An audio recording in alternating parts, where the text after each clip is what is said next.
క్రీస్తు సంఘములు సమర్పించు ప్రభు యొక్క వాక్యము అనే ఈ కార్యక్రమాన్ని వీక్షిస్తున్న మీ అందరికీ మా వందనములు. ఇప్పుడు సహోదరులు కరుణాకర్ గారు మనకు వాక్యాన్ని ప్రకటిస్తారు. మహాగణుడు మహోన్నతుడు పరమనందు ఆశ్రయినటువంటి సర్వాధికారి అయిన దేవునికి మన ప్రభువును రక్షకుడైన యేసుక్రీస్తు వారి యొక్క శ్రేష్టమైన నామములు నా యొక్క కృతజ్ఞతాస్తులు చెల్లిస్తూ ఉన్నాను. ఆ రీతిగానే దేవుని యొక్క వాక్యాన్ని ధ్యానించడానికి సిద్ధపడినటువంటి ప్రియ సహోదరి సహోదరులందరికీ కూడా మన ప్రభు యేసుక్రీస్తు వారి పేరిట నా హృదయపూర్వకమైన వందనాలు తెలియజేస్తూ ఉన్నాను. ప్రభునందు ప్రియ సహోదరి సహోదరులారా, గత అంశాల విషయాల్లో మీరందరూ కూడా మంచి స్పందనను మీ అభిప్రాయాలను తెలియజేస్తూ ఎంతో ఆసక్తిగా దేవుని యొక్క వాక్యం వింటూ నేర్చుకుంటున్న విధానాన్ని బట్టి ముఖ్యంగా చాలా సంతోషాన్ని అనుభవిస్తూ ఉన్నాం. అలాగనే మరింత దేవుని యొక్క వాక్యం లోతుకు వెళ్ళాలన్నటువంటి ఆశ అనేటువంటిది పెంపొందిస్తూ ఉన్నారు. అందుని బట్టి మరి ప్రియ సహోదరి సహోదరులందరిని బట్టి దేవునికి నా యొక్క కృతజ్ఞతలు మరొకసారి తెలియజేస్తూ ఉన్నాను. ఇంతకుముందు మనం ఆలోచన చేసినట్లుగా 7 అనేటువంటి దానిలో మొదటిగా మనం తండ్రి అయిన దేవుడు ఒక్కడే అనేటువంటి విషయాన్ని మనం గమనించాం. ఈ సమయంలో మనం ఆలోచన చేసే విషయం ఏంటంటే రెండవదిగా ప్రభువు ఒక్కడే అనే విషయాన్ని గురించి మనం ఆలోచన చేయబోతూ ఉన్నాం. ఈ విషయాన్ని మనం ఎఫెసీయులకు రాసినటువంటి పత్రిక 4వ అధ్యాయం 5వ వచనంలో మనం గమనిస్తే ప్రభువు ఒక్కడే అనేటువంటి మాట అక్కడ మనకు కనిపిస్తూ ఉంటుంది. ఈ ప్రభువు అనేటువంటి మాటను గురించి, ఆ ఒక్కడే అంటే ఎవరు అనేటువంటి దాని గురించి ఈరోజు మనం నేర్చుకునేటువంటి వాక్యాంశం అయి ఉన్నది. మరి జాగ్రత్తగా కాస్త మనసు పెట్టి మనం వినగలిగితే చాలా లోతైనటువంటి విషయాలు, సుదూరమైనటువంటి సంగతులు నేర్చుకునే దానికి అవకాశం ఉంది. కనుక ఈ ప్రభు అనేటువంటి అంశాన్ని గురించి మాట్లాడాలి అంటే అది చాలా సమయం పట్టేటువంటి అంశము. కానీ కొద్ది సమయంలో మనం దాన్ని ధ్యానించాలి అంటే చాలా కష్టతరమైనటువంటిదే. అయినా సమయభావాన్ని బట్టి అంతా కూడా పూర్తి చేసేటట్లుగా నేను ప్రయత్నం చేస్తాను. కనుక ప్రతి ఒక్కరూ కూడా మరి ఈ విషయాల గురించి మీ యొక్క ప్రార్థన సహకారాన్ని కూడా అందించాలని ప్రభు పేరిట కోరుకుంటూ ఉన్నాను. మనం ఆలోచిస్తున్నట్లుగా ప్రభు ఒక్కడే అనే విషయాన్ని మనం పరిశీలించినప్పుడు ప్రభు అనేటువంటి మాటకు అర్థం పాలకుడు అని, రాజు అని, స్వామి అని, అలాగనే యజమానుడు అని, తర్వాత భూపతి అని, దేవుడు అనేటువంటి అనేక పర్యాయ పదాలు మనం గమనిస్తూ ఉంటాం. అనగా పాలించువాడై ఉన్నాడు, ప్రభుత్వం చేసేటువంటి వాడై ఉన్నాడు అని దాని అర్థాన్ని గమనిస్తూ ఉంటాం. అయితే బైబిల్ గ్రంథంలో ఈ ప్రభు అనేటువంటి మాట ఇంచుమించు 500 సార్లు కంటే ఎక్కువగా మనం గమనిస్తూ ఉంటాం.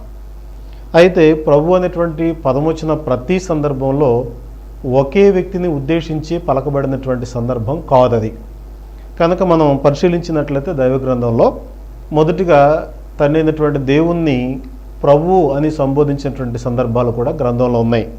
అలాగనే తమకు ప్రత్యక్షమైనటువంటి దేవదూతలను కలుసుకున్నప్పుడు భక్తులైనటువంటి మనుషులు సంబోధించిన పదము కూడా ప్రభువా అనేటువంటి మాట గమనిస్తూ ఉన్నాం. అలాగనే మనం గమనించినప్పుడు భూమి మీద ఉన్నటువంటి రాజులను, అధిపతులను, యజమానులైనటువంటి వారిని, వీళ్ళను కూడా ప్రభువు, రాజు అని సంబోధించేటువంటి పదాలు మనం గమనిస్తూ ఉంటాం. అలాగనే మరి యేసు ప్రభు వారిని కూడా ప్రభు అని మనం సంబోధించడాన్ని బైబిల్ గ్రంథంలో గమనిస్తూ ఉంటాం. కానీ మనం చదివినటువంటి వచనాల్లో లేక మనం చూసినటువంటి వచనాల్లో ఏముందంటే ప్రభువు ఒక్కడే అని ఉంది.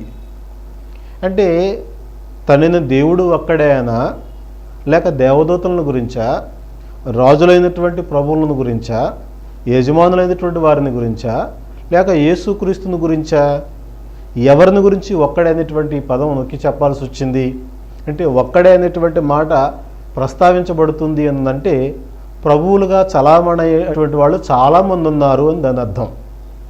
కనుక ఆ ప్రమాదం నుంచి బయటపడేదానికి మనకు ఒక్కడే అనేటువంటి మాటను ప్రస్తావించాల్సినటువంటి అవసరత మనకి ఏర్పడుతూ ఉంది.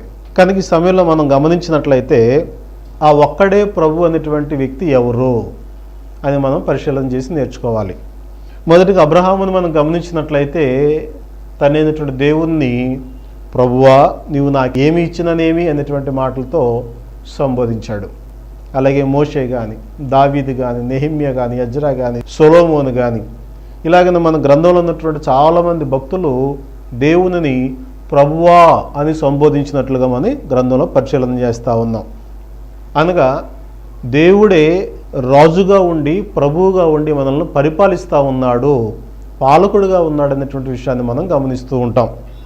ద్వితీయోపదేశకాండము 10వ అధ్యాయము 17వ వాక్యాన్ని మనం గమనించినప్పుడు, ఏలయనగా నీ దేవుడైన యెహోవా పరమ దేవుడును పరమ ప్రభువునై ఉన్నాడు అనేటువంటి విషయాన్ని మనం గమనిస్తూ ఉన్నాం. దేవుడు ఏమై ఉన్నాడు? పరమ దేవుడు పరమ ప్రభువునై ఉన్నాడు అన్నాడు. ఇంకా కీర్తనల గ్రంథంలో కూడా మనం గమనిస్తే యెహోవా నిరంతరము రాజు అయి ఉన్నాడు అనే పదాలు కూడా మనం గమనిస్తుంటాం. ఆయన యొక్క పరిపాలన అంతము లేనిది అనేటువంటి మాటలు కూడా గమనిస్తూ ఉంటాం. అయితే మరి ప్రభు అనేటువంటి మాట ఎవరిని ఉద్దేశించి సంబోధించబడింది? ప్రభు ఒక్కడే అనేటువంటి మాట అని మనం గమనిస్తే ఇక్కడ కొంత పాత నిబంధన సంబంధమైన చరిత్ర అంతా మనం తెలుసుకునే ప్రయత్నం చేస్తే ఈ ప్రభు ఒక్కడే అనే మాట యొక్క అర్థాన్ని గ్రహించేదానికి వీలవుతుంది. ఏదో ఒక మాటను తీసుకుని వచ్చి ఒక్కడనే పదానికి మనం అతికించుకుని ఇది అదయ్యి ఉండొచ్చును, ఇలాగ అనిపిస్తుంది కాబట్టి దీని గురించే చెప్పబడిందని మనం కన్ఫర్మ్ చేసుకోవడం అనేది కరెక్ట్ కాదు. ఎందుకంటే దేవుడు తన గ్రంథంలో తన చిత్తాన్ని గురించి, అలాగనే ఈ యొక్క లోకాన్ని గురించి, సృష్టిని గురించి, సమస్తముల గురించి సంపూర్ణంగా తెలియజేశారు కనుక ఆ తెలియజేసిన వాటన్నిటినీ క్షుణ్ణంగా పరిశీలన చేయగలిగితే అసలు విషయాన్ని రాబట్టగలిగేటువంటి అవకాశాన్ని దేవుడు మనకు ప్రసాదించాడు. కనుక మరి ఆదికాండం నుంచి మనం పరిశీలన చేస్తూ ఉన్నప్పుడు దేవుడే పరమ ప్రభు అయి ఉన్నాడని, ఆయనే రాజు అయి ఉన్నాడనే వాస్తవాన్ని గ్రహిస్తూ ఉన్నాం. అయితే మరి ఇశ్రాయేలుగా ఏర్పాటు చేయబడేటువంటి అబ్రహాము సంతానం అనబడినటువంటి వారు దేవుని కొరకు ప్రత్యేకంగా జీవించేటువంటి క్రమంలో వారిని ఆయన నడిపిస్తూ ఉన్నట్లుగా, ఆయన వారిని పాలిస్తూ ఉన్నట్లుగా మనం గమనిస్తూ ఉన్నాం. అనగా అబ్రహాము ఇంటి దగ్గర నుంచి బయలుదేరి వచ్చాడు అన్నదంటే తనకు కనిపించినటువంటి దేవునిని రాజుగా, అధికారిగా, తన యజమానునిగా భావించి దేవుడు ఆజ్ఞాపించిన ప్రతి చోటికి నడిచి దేవునికి చిత్తాన్ని సంపూర్ణంగా నెరవేర్చినట్లుగా అబ్రహాముని గురించి మనం గమనిస్తూ ఉంటాం. అలాగనే హానోకు కానివ్వండి, నోవాహు కానివ్వండి, మోషే కానివ్వండి, ఇలాగనే ఎవరిని గమనించినప్పటికీ వారు కనిపించినటువంటి దేవునిని తమ ప్రభువుగా స్వీకరించారు, తమ యజమానుడుగా స్వీకరించారు. ఆయనకు తమ జీవితం అంతా విధేయత కలిగి జీవించినట్లు మనం గమనిస్తూ ఉన్నాం.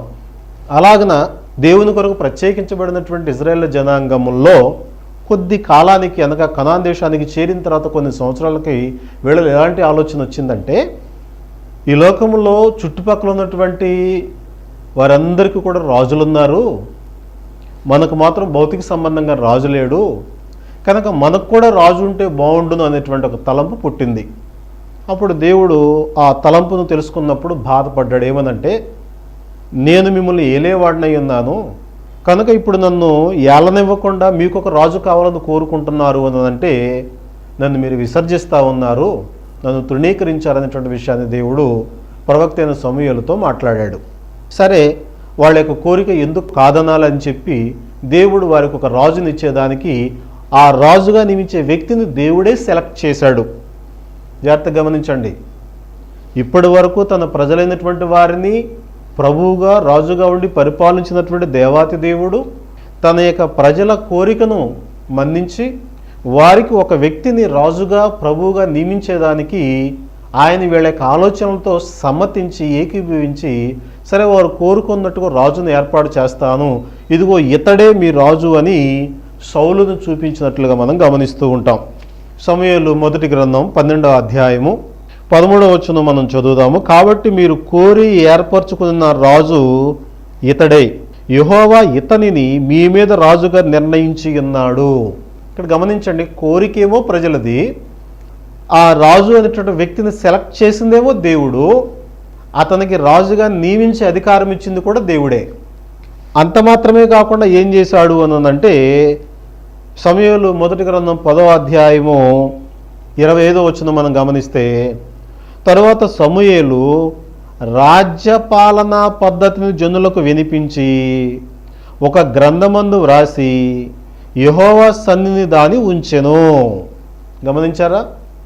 సర్వాధికారము ప్రభువు, యజమానుడు దేవుడైనప్పటికీ ప్రజల యొక్క కోరికను ఆయన మన్నించి తన యొక్క పరిపాలన అధికారాన్ని ఒక మనుషుడికి ఇచ్చి అతను నిర్ణయించి నిలబెట్టి ఇప్పుడు అతను రాజు అయిన తర్వాత తన ఇష్టానుసారంగా ప్రవర్తించేదానికి కూడా అవకాశం లేదు. ఎందుకంటే ఇతనికి రాజుగా అధికారాన్ని ఇచ్చినటువంటి వాడు దేవుడు. కనుక ఆయన ఈ రాజ్యాన్ని ఎలా పాలించాలో రాజ్యపాలన పద్ధతిని కూడా ఒక గ్రంథంలో రాయించి దాన్ని ప్రజలకు చదివి వినిపించి దాన్ని తీసుకుని వెళ్ళి దేవుని సన్నిధిలో వారు ఉంచినట్లుగా మనం గమనిస్తూ ఉన్నాం. గమనించండి. అంటే ఇప్పుడు సౌలు రాజు అయ్యాడు, కానీ ఆ అధికారం ఎవరిచ్చారు ఆయనకి? దేవుడిచ్చాడు. రాజుగా ఎవరు నిర్ణయించారు? ఇతనికి ఆ కోరిక లేదు, దేవుడే నిర్ణయించాడు. అలాగే ఎలా పరిపాలించాలి? దేవుడు రాసి ఇచ్చినటువంటి రాజ్యపాలన గ్రంథాన్ని అనుసరించి పాలించాలి. ఇలా పాలించేటువంటి క్రమంలో సౌలు కొద్ది కాలానికి ఫెయిల్ అయినట్లుగా మనకు తెలుసును. ఇతను చేసినటువంటి క్రియలు, పాలన పద్ధతిని చూసినటువంటి దేవుడు విస్తుపోయి, ఇలాంటి వ్యక్తినా నేను రాజుగా నియమించాను, కనుక ఇతను చేసిన క్రియలను బట్టి ఇతనునే కాదు తన యొక్క గోత్రాన్ని కూడా నేను తిరస్కరిస్తా ఉన్నాను అని మరొక గోత్రములో నుంచి మరొక వ్యక్తిని రాజుగా నియమించాడు. ఆ వ్యక్తి దావీదు అని మనకు తెలుసును. దావీదు కొంతవరకు బెటర్ అనిపించుకున్నాడు. అలాగన దావీదు తర్వాత సొలొమోను పరిపాలన చేస్తే అది ఇంకా వైభవంగా వర్ధిల్లింది. కానీ సొలొమోను యొక్క చివరి దినాలకు వచ్చేటప్పటికి ఆ రాజ్యము కానీ రాజరికపు అధికారం కానీ భ్రష్టు పట్టిపోయింది. ఆ సొలొమోను తర్వాత ఉన్నటువంటి 12 గోత్రాలకు సంబంధించినటువంటి ప్రజలతో కూడిన రాజ్యము 2 ముక్కలైపోయి యోధా రాజ్యము గాను ఇశ్రాయేల్ రాజ్యము గాను విడిపోయింది. ఇప్పుడు యోధా రాజ్యానికి ఒక రాజు, ఇశ్రాయేల్ రాజ్యానికి మరొక రాజు, 2 రాజులు ఈ ఇశ్రాయేల్ ప్రజలను పాలిస్తూ వీళ్ళు ఏం చేశారు అంటే ఒకరితో ఒకరు పోటీ పడి పాపాన్ని ప్రోత్సహించటంలో, దేవుని ఆజ్ఞలు విసర్జించటంలో, దేవునికి వ్యతిరేకంగా నడవటంలో తమ అధికారాన్ని ఉపయోగించుకుని వాళ్ళు దుర్వినియోగపరిచారే తప్ప దేవుణ్ణి ఏమాత్రం సంతోషపరచలేదు. ఎవరో 2, 3, 1, 4 ఉంటారేమో ఖచ్చితంగా దేవుని ఎదుట యథార్థవంతులుగా జీవించేటువంటి రాజులు. ఇంచుమించు మిగిలిన వారందరూ కూడా దేవునికి బాధ కలిగించినటువంటి వారే. ఇలాగన మరి యోధా రాజ్యాన్ని 20 మంది రాజులు, ఇశ్రాయేలు రాజ్యాన్ని 19 మంది రాజులు పరిపాలించారు. అయితే ఇశ్రాయేలు రాజ్యము యోధా రాజ్యం కంటే ముందుగానే వారి అవధేతలను బట్టి బబులోను చెరకు వెళ్ళిపోయింది. చివరిగా యోధా రాజ్యం ఉంది. యోధా రాజ్యంలో ఉన్నటువంటి చివరివాడైన యెహోయాకీను అనేటువంటి వ్యక్తి ఉన్నాడు. ఈ యెహోయాకీను రాజుగా ఉన్నటువంటి కాలంలో అతని గురించి దేవుడు తెలియజేసినటువంటి ఒక మాటను, ఆ రాజ్యాన్ని గురించి దేవుడు పలికినటువంటి ఒక మాటను మనం పరిశీలన చేద్దాం. ఇర్మియా గ్రంథము 22వ అధ్యాయము 28వ వచనం నుంచి 30వ వచనం వరకు చదువుతూ ఉన్నాను. కొన్యా అను ఇతడు హేయమైన ఓటికొండ వంటి వాడా, పనికి మాలిన ఘటమా, అతడును అతని సంతానమును విసరవేయబడి తామెరుగని దేశములోనికి ఎలా త్రోయబడితిరి? దేశమా దేశమా దేశమా, యెహోవా మాట వినుము. యెహోవా ఇలాగు సెలవిచ్చుచున్నాడు, సంతానహీనుడనియు తన దినములలో వర్ధిల్లని వాడనియు ఈ మనుషుని గూర్చి వ్రాయుడి. అతని సంతానములో ఎవడనూ వర్ధిల్లడు, వారిలో అనగా అతని సంతానములో ఎవడనూ దావీదు సింహాసనమందు కూర్చుండడు, ఇక మీదట ఎవడనూ యోధాలో రాజుగా నుండడు అని ఇర్మియా ద్వారా దేవుడు చెప్పించడం గమనిస్తూ ఉన్నాం. అంటే అప్పటికి ఇశ్రాయేల్ రాజ్యం చెరకెళ్ళిపోయింది, యోధా రాజ్యం మాత్రం ఉంది. ఈ యోధా రాజ్యంలో ఈ చివరి వాడైనటువంటి యెహోయాకీను అనబడుతున్న వ్యక్తికి మరొక పేరు కొన్యా అనేటువంటి వాడు.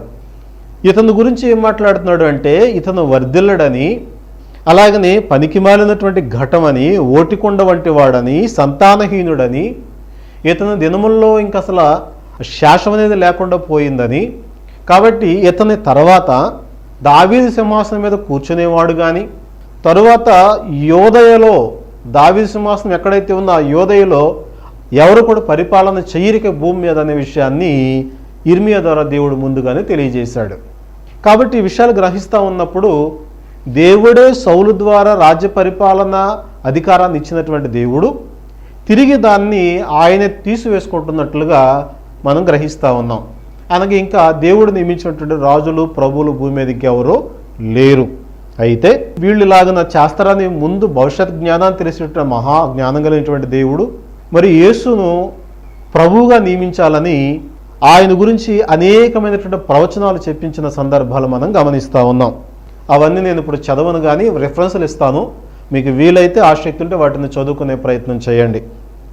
ఆదికాండము 49వ అధ్యాయము 10వ వచనంలోను, అలాగే కీర్తనల గ్రంథము 2వ కీర్తన 4 నుంచి 8 వచనాల్లోను, సమూయేలు 2వ గ్రంథము 7వ అధ్యాయము 12 నుంచి 16 వచనాల్లోను, అలాగనే యెషయా గ్రంథము 9వ అధ్యాయము 6వ వచనంలోను, యెషయా గ్రంథము 11వ అధ్యాయము 1 నుంచి 10 వచనాల్లోను, అలాగనే యెషయా గ్రంథములోని 22వ అధ్యాయము 22వ వచనంలోను, ఇర్మియా గ్రంథము 23వ అధ్యాయము 5వ వచనంలోను, ఇర్మియా గ్రంథంలోని 33వ అధ్యాయము 15-16 వచనాల్లో మనం గమనిస్తే యేసు ప్రభువుగా నియమించబడతాడనేటువంటి ప్రవచనాలు దేవుడు ఆది కాండం నుంచి చెప్పుకుంటూ వస్తూ ఉన్నాడు. వీటిల్లో మనకు బాగా తెలిసినటువంటి ఒక వాక్యం యెషయా గ్రంథం 9వ అధ్యాయం 6వ వచనం, ఏలయనగా మనకు శిశువు పుట్టను అనేటువంటి ప్రవచనాన్ని మనం తరచుగా చదువుతూ ఉంటాం. దానిలో మనం గమనిస్తే ఆయన భుజము మీద రాజ్యభారం ఉండును అని చెప్పటం మనం గమనిస్తున్నాం. యేసు ప్రభు పుట్టాడని నమ్ముతాం, అలాగే ఆయన చనిపోయాడని నమ్ముతాం, తిరిగి లేచాడని నమ్ముతాం.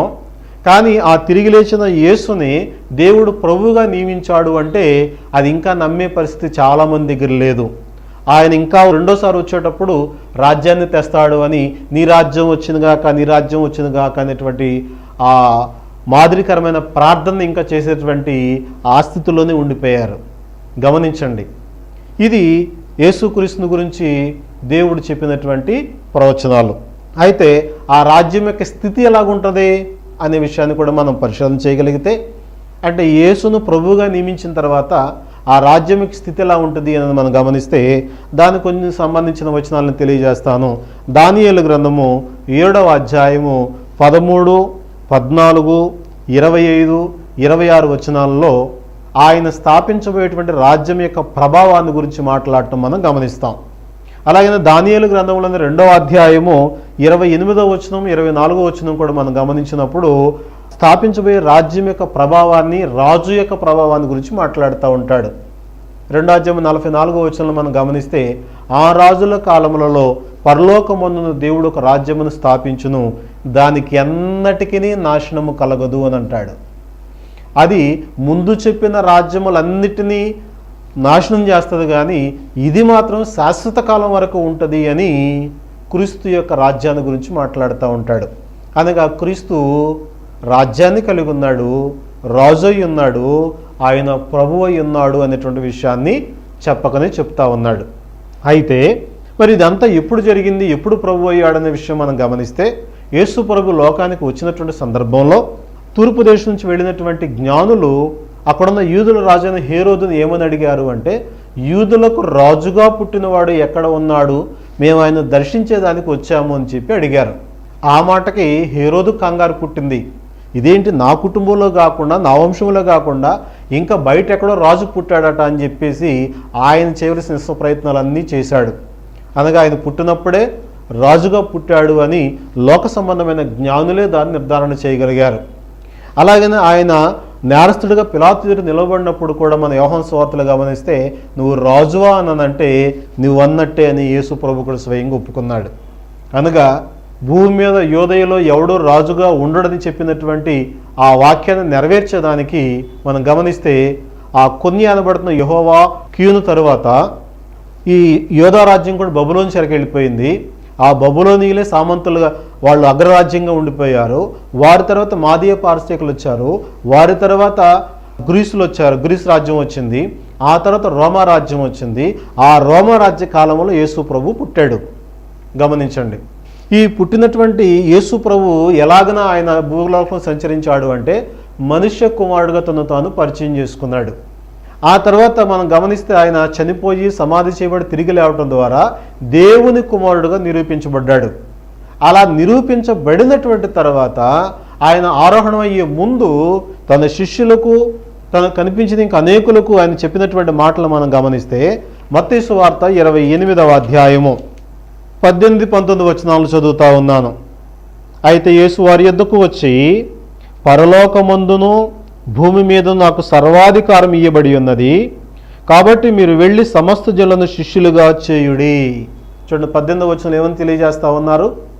పరలోకమందును భూమి మీదను సర్వాధికారం ఇయ్యబడి ఉన్నది. అసలు ప్రభు అంటే అర్థం ఏంటి? అధికారం కలిగినటువంటి వాడు కదా, పరిపాలించేటువంటి సామర్థ్యం కలిగినటువంటి వాడు కదా. కనుక ఇప్పుడు ఈయనకి పరలోకములోను భూమి మీద కూడా సర్వాధికారం ఇవ్వబడినట్లుగా మనం గమనిస్తూ ఉన్నాం. ఈ ఇవ్వబడినటువంటి అధికారాన్ని బట్టి ఆయన ఈ లోకములో దేవుని యందు విశ్వాసం ఉంచినటువంటి వారందరినీ, అలాగనే ఆయనకు లోబడినటువంటి వారిని కూడా పరిపాలించేదానికి అధికారాన్ని పొందినటువంటి వాడై ఉన్నాడని మనం గమనిస్తూ ఉన్నాం.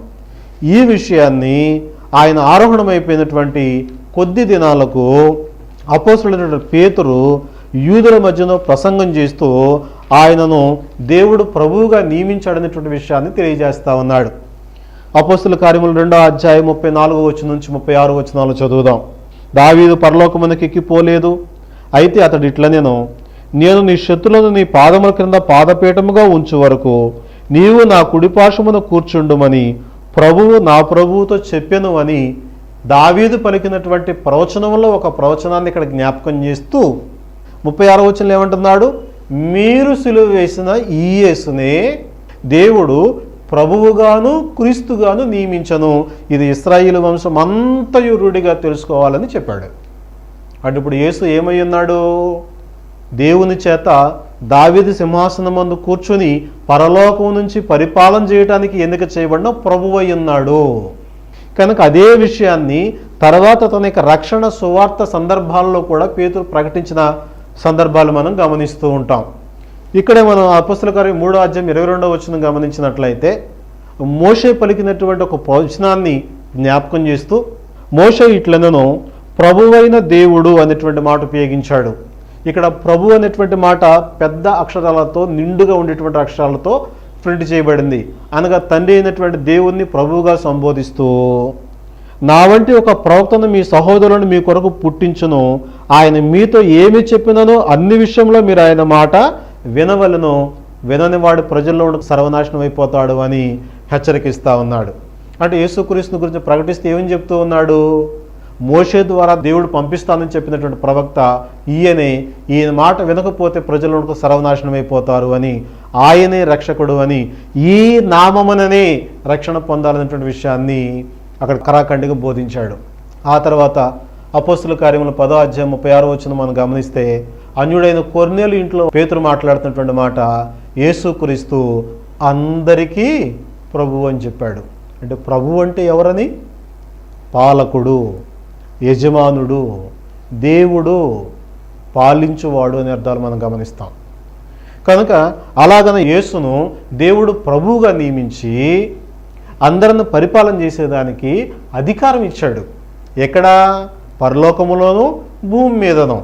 అనగా అధికారం ఇచ్చినటువంటి దేవుని మీద తప్ప మిగిలిన వాటన్నిటి మీద ఆయనకి అధికారం ఉంటుంది. అలాగన క్రీస్తుకు రాజ్యాన్ని దేవుడు ఏర్పాటు చేసినట్లుగా మనం గమనిస్తున్నాం.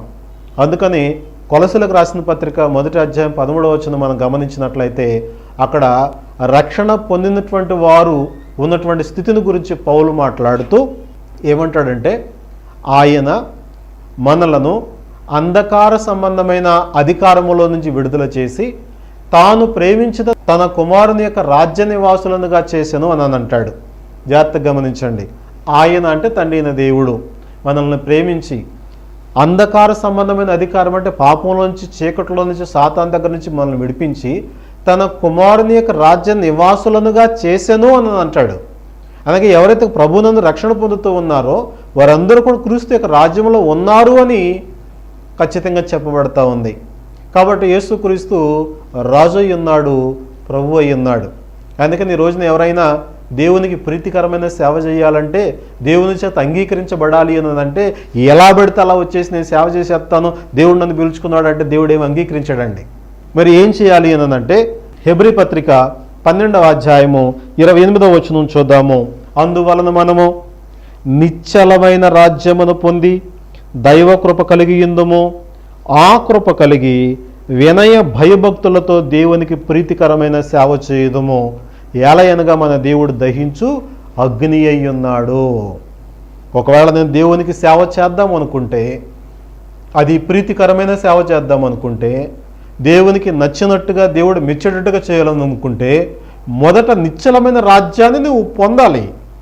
ఆ రాజ్యంలో ప్రవేశించాలి, ఆ రాజును ప్రభువుగా అంగీకరించాలి. అందుకే పేతురు అంటాడు, యేసుక్రీస్తును మీ హృదయంలో ప్రభువుగా ప్రతిష్ఠించుకొనుడి అని అంటాడు. ప్రభువుగా, నా పాలకుడిగా నేను ప్రతిష్ఠించుకోవాలి. ఎవరైనా సరే ప్రభువుగా అంగీకరించాల్సిందే. అలా అంగీకరించి ప్రభు చేత పాలించబడుతూ ఆయన రాజ్యంలో నీతి న్యాయాలు స్థాపించేటట్లుగా, పరిశుద్ధత కొనసాగేటట్లుగా, దేవుని చిత్తం మీద జరిగించేటట్లుగా ఎవరు ఆయన ఆధీనంలో బ్రతుకుతున్నారో వారే ఆయన రాజ్యవారసులు అవుతారు. ఇంకా రాజ్యం రాలేదు తేలేదని చెప్పేటువంటి వాళ్ళు ఎక్కడున్నారు? సాతాను రాజ్యంలో ఉన్నారు. కనుక అక్కడి నుంచి విడిపించబడి క్రీస్తును దేవుడు ప్రవచనాల ద్వారాను వాగ్దానాల ద్వారాను రాజుగా నిర్ణయించి స్థిరపరిచి నిలబెట్టినటువంటి స్థితిని మనం గుర్తించాలి. ఇప్పుడు ఆ రాజ్యంలోనికి రావాలి. ఎందుకు అంటే ఆ రాజ్యాన్ని పరిపాలిస్తూ ఉన్నాడు, తాను ఒక రోజున అప్పగించేటువంటి పని కూడా ఉంది అని దేవుడు తెలియజేశాడు. కొరింథీయులకు రాసినటువంటి మొదటి పత్రిక 15వ అధ్యాయము 24-25 వచనాలను చదువుదాం. అటు తర్వాత ఆయన సమస్తమైన ఆధిపత్యమును సమస్తమైన అధికారమును బలమును కొట్టివేసి తన తండ్రి అయిన దేవునికి రాజ్యము అప్పగించును. అప్పుడు అంతము వచ్చును. ఎందుకనగా తన శత్రువులను అందరినీ తన పాదముల క్రింద ఉంచు వరకు ఆయన రాజ్య పరిపాలన చేయుచుండవలెను. గమనించండి, రాజ్యాన్ని పాలిస్తున్నటువంటి ప్రభువు ఆయన తండ్రికి ఒక దినాన ఈ రాజ్యాన్ని అయ్యా నువ్వు నాకు అప్పగించావు కదా, సౌలుకి ఇచ్చినట్లుగా నాకు ఇచ్చావు కదా, సౌలైతే నిలబెట్టుకోలేకపోయాడు, మిగిలిన వాళ్ళందరూ ఫెయిల్ అయ్యారు, కానీ నీవు నాకు ఇచ్చిన ఈ రాజ్యాన్ని, ఈ యొక్క ప్రభుత్వపు అధికారాన్ని నేను జాగ్రత్తగా కొనసాగించి చాలామందిని పరిశుద్ధులుగా నీతిమంతులుగా తీర్చి మరలా వారందరూ నీకు అప్పగిస్తున్నాను అని అప్పగించవలసిన దినం ఒకటి ఉంది. గమనించండి, ఆయన పరిపాలన చేస్తూ ఉన్నాడు. కనుక ఎక్కడున్నప్పుడు మనం ఆయన పరిపాలనలో ఉన్నామా, లేక ఆయన శత్రువులు ఉండేటువంటి ఆయన పాదాల కింద చేరేదానికి సిద్ధంగా ఉన్నామా? కనుక ఈ దేవుడు ప్రభువు ఒక్కడైనటువంటి మాట ఎవరిని ఉద్దేశించి మాట్లాడాడు అంటే ప్రభువు అయిన యేసుక్రీస్తుని ఉద్దేశించి మాట్లాడాడు. యెహోవా తండ్రి అయిన ఒక్కడే ఏ విధంగా మనం నేర్చుకున్నామో అలాగే ప్రభువు ఒక్కడే, ఆయనకు మాత్రమే లోబడాలి. ఇంకా మనకి సామంత ప్రభువులు ఎవరు లేరు. ఆయన ప్రభువు, మనము ఆయన ప్రజలము. ఆ క్రొత్త నిబంధన ఆయన చట్టము, దాన్ని అనుసరించేటువంటి పౌరులు మనము. ఆయన పరలోకములో ఉండి అందరినీ పరిపాలిస్తూ ఉన్నాడు. ఇక భూ సంబంధమైన పరిపాలన జరగదు. గుర్తుపెట్టుకోవాలి ఈ మాటని. భూమి మీద మళ్ళా సింహాసనాన్ని స్థాపించే పరిస్థితి లేదు. ఎందుకు అంటే యోధాలో ఎవడికి రాజుగా ఉండడం దేవుడు చెప్పేశాడు. కాబట్టి ఆ భౌతిక సంబంధమైన పరిపాలన లేవు, ఇక ఆత్మ సంబంధమైన పరిపాలనలే. భౌతిక సంబంధమైన రాజులకైతే కొన్ని అధికార కేంద్రాలు ఉంటాయి, సైన్యాలు ఉంటాయి, కొన్ని పాలనా పద్ధతులు ఉంటాయి, వ్యవస్థలు ఉంటాయి. కానీ ఈ యొక్క ఆత్మ సంబంధమైన రాజ్యానికి అన్నీ ఆయనే. సైన్యాధిపతి ఆయనే, మంత్రి ఆయనే, రాజు ఆయనే, అలాగనే తన ప్రజలు నడిపించే కాపరి ఆయనే, ఆ యొక్క రాజ్యంలో జరగాల్సిన యాజక ధర్మాలు జరిగించేదానికి ప్రధాన యాజకుడు ఆయనే. అన్ని విషయాల్లో ఆయనే బాధ్యత వహించి తన యొక్క పరిపాలన కొనసాగిస్తుంటుండగా ఆ పరిపాలన క్రింద ఉండి ఆయన ఒక్కడే ప్రభు అని అంగీకరించి ఎవరైతే తమ యొక్క జీవితాలను ప్రభువుకు అప్పగించుకొని రక్షణ పొందుతారో వారు ఆయన రాజ్యంలో ఉండి నీతి న్యాయాలు సాధించి పరిశుద్ధులుగా దేవుని యొక్క పరలోకానికి వెళ్ళే అవకాశం ఉంది. ఒకవేళ ఇంకా అలాగనే దాన్ని అంగీకరించకుండా ఎక్కడో విన్నటువంటిది ఏదో నేర్చుకున్నటువంటి దానిలోనే మనం గీత గీసుకున్న ఆ గీత మధ్యలోనే ఉండిపోయి ఇదే ప్రపంచం అనుకుంటూ ఉంటే ఖచ్చితంగా మనం మోసంలో ఉన్నామన్న సంగతి గుర్తించి ప్రతి ఒక్కరు కూడా దేవుని యొక్క చిత్తానికి అనుకూలంగా ప్రభువుని ఒప్పుకొని ప్రభువుని ప్రతిష్ఠించుకొని ఆ ప్రభు కొరకు బ్రతికే వారికి ఆయుత్తపడాలని ప్రభువుని బట్టి మిమ్మల్ని అందరూ కూడా ప్రోత్సహిస్తూ ఈ కొద్ది మాటలు ముగిస్తూ ఉన్నాను. ప్రార్థించుకుందాం. మమ్మల్ని మిక్కిలిగా ప్రేమించిన మా తండ్రి, ఈ సమయంలో మీరు ఇచ్చిన గొప్ప సందేశాన్ని బట్టి స్తుతిస్తూ ఉన్నాం. మీరు ఒక్కడే దేవుడయ్యుండి మాకు తండ్రిగా వ్యవహరిస్తూ నాయన మరి యేసును మాకు ప్రభువుగా ఈ లోకంలో ప్రతిష్ఠించి అభిషేకించి పంపించారు. ఆయనకు పరిపాలన అధికారాన్ని ఇచ్చారు. ఆయన పరిపాలన శాశ్వతమైనటువంటిది, నీతి కలిగినటువంటిది, న్యాయము కలిగినటువంటిది, పరిశుద్ధత కలిగినటువంటిది. నాయన అది మీ చిత్తానుసారమైనది కనుక ఆ పరిపాలన మేము ఉండి మీ చిత్తాన్ని జరిగించి మీ యొక్క స్వాచ్ఛమైనటువంటి పరలోకాన్ని పొందుకోగలిగేటట్లుగా మమ్మల్ని అందరినీ ఆయుత్తపరచమని ఈ వాక్యము ద్వారా మాకు ఇవ్వదలచిన ప్రతి విధమైన దీవెనలు అందించి దీవించమని ఈ మనవులన్నీ మా ప్రభువైన యేసుక్రీస్తు వారి పేరట అడుగుచున్నాము తండ్రి. ఆమేన్. మీ అందరికీ వందనాలండి. ఇప్పటివరకు వాక్యాన్ని అందించిన సోదరులకి వందనాలు తెలియజేస్తూ ఉన్నాం. మీ అభిప్రాయాలు, మీ ప్రార్థన అవసరాలు మాతో పంచుకోండి. మా అడ్రస్ క్రీస్తు సంఘములు సమర్పించు ప్రభువు వాక్యము, సహోదరులు M Karunakar garu, Pedapeta, Bethavolu, Gudivada. Pin number 521301. మా ఫోన్ నెంబర్ 9396804042. లేని దేవుడు, సత్యమైన దేవుడు, సాటి లేని దేవుడు, సర్వశక్తి గల సర్వోన్నతుడు యెహోవా.